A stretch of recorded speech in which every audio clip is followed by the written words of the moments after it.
Hello, this is May, and you're watching I Heart Movies.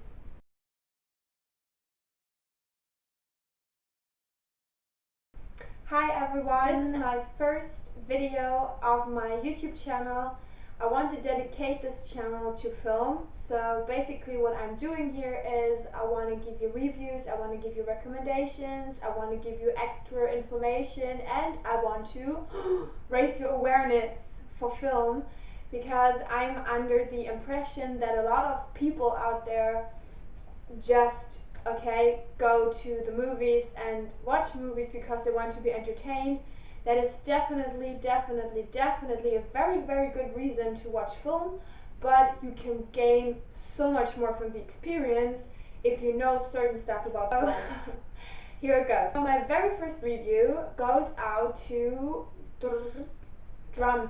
I need drums, okay? So next time I will do a video and then do this drum thing, I need a drum in the background, because that would be so nice if I would just like clap or something and then drums would start to play. That would be super awesome. So my first review goes out to Alejandro González Iñárritu and his cast of The Revenant: Will Poulter, Tom Hardy, Leonardo, the incredible Leonardo DiCaprio. If there is a word that can describe this movie in, I don't know, every aspect, I think that's impossible, but the word that I used is because really I have never in my entire life seen a film like this. The Revenant lives so much from its story, which is based on actual historical events. So there was a frontier and fur trapper named Hugh Glass, and he was left to die in the woods by his fellow mates, and walked all these 200 or whatever miles back to the Fort Kiowa, and became a hero because also he survived this grizzly bear mauling. But there's also some extra story that is attached to the original story, and that is the entire thing with Hugh Glass's son and with his wife. Iñárritu wants to focus on the problem with between the whites and the indigenous people, and that is brilliantly done. I think it's very subtle. It's not it's not that he wants to rub it in your nose all the time, like, yeah, you white people here in the cinema, you are the bad guys and you should watch yourselves in this film and feel bad about yourselves. That's not what Iñárritu does. He portrays both sides. He shows that there is no black and white, there is a lot of gray in the world, and he shows how there is somehow this chain of reactions, that if you set one thing in motion, another thing follows and follows and follows. It's like playing domino, and I think that's actually what he is referring to, and that's actually also the message behind the film. The message is to let go of this. If you always follow, if you always show a reaction to an action, for example, someone kills your son and you go after this person because you want to revenge your son, then the next someone goes on revenge because you killed that someone, and so on and so on. So this chain never stops. And there is this one guy, this Pawnee, who Leonardo DiCaprio met, and he tells him that he lost his family too, but he says that his heart bleeds, but revenge doesn't lie in the hands of the people, it lies in the hands of God. So he believes that in the end everyone will get what they deserve by the influence of a higher power. And that is actually the real social criticism, if you want to say, or real message, I think, behind the story in the film, that we as people, we shouldn't always go after people that wronged us. We should rather let this go, so to be free of that, to have a relief, so to say, that is much more satisfying as to continue this continuing chain of violence and hatred and stuff like that. And I think that is a very powerful message. So much for the story. And then I think, to me, it was so striking how the film was made. So we have these huge shots of landscapes, so brilliantly done. And interesting fact is the importance of music in the film.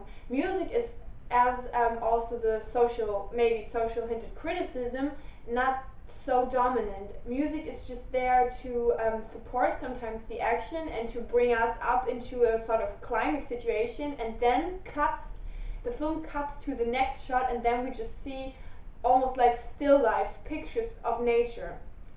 And I mean, in an action scene, I don't know, your body, and especially in this film, the body is like reacting to this movie. So especially in the bear scene, but there are also other scenes that are so intense because they are so realistic that you sit there and you feel sometimes sick to your stomach, or at least I felt sometimes sick to my stomach, or you want to cringe or whatever. And also in some other scenes you go with the emotions of the characters. And in film there is this level that you reach, and then it explodes into music, into a continuous stream of music, and you can just like let your emotions go and flow with the music, and the music supports that, and then you let go of everything. It happens so many times in romantic movies, for example, in dramas. There you have it all the time. This is not how this is done in The Revenant.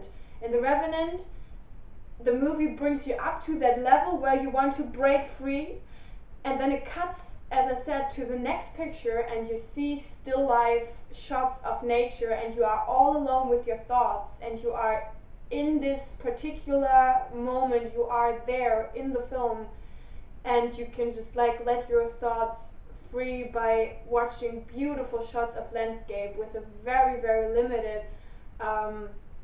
limited use of music.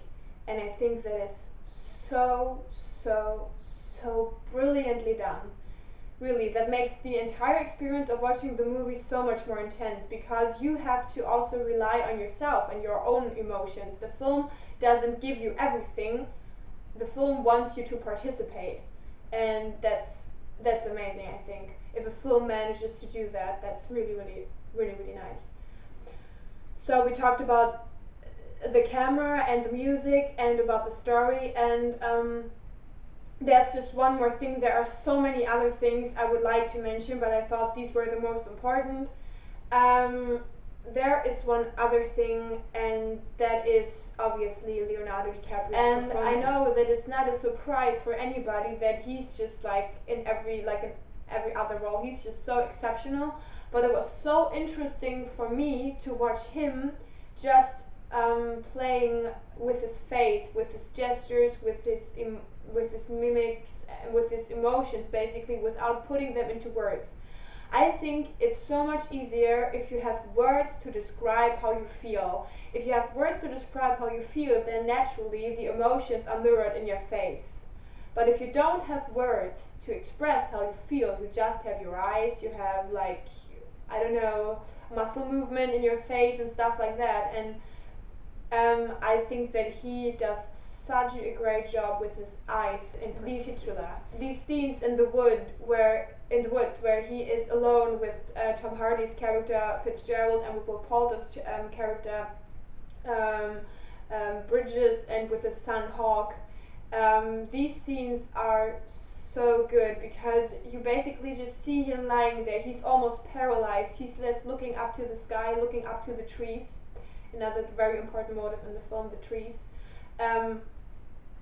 And you just see his eyes, and also when Fitzgerald kills his son, his eyes are so intense. He looks so intense. You can see from his face, he's not able to move, he's not able to speak, but you see the desperation, you see the anger, you see the helplessness, you see so much in these few seconds where the camera shows his face.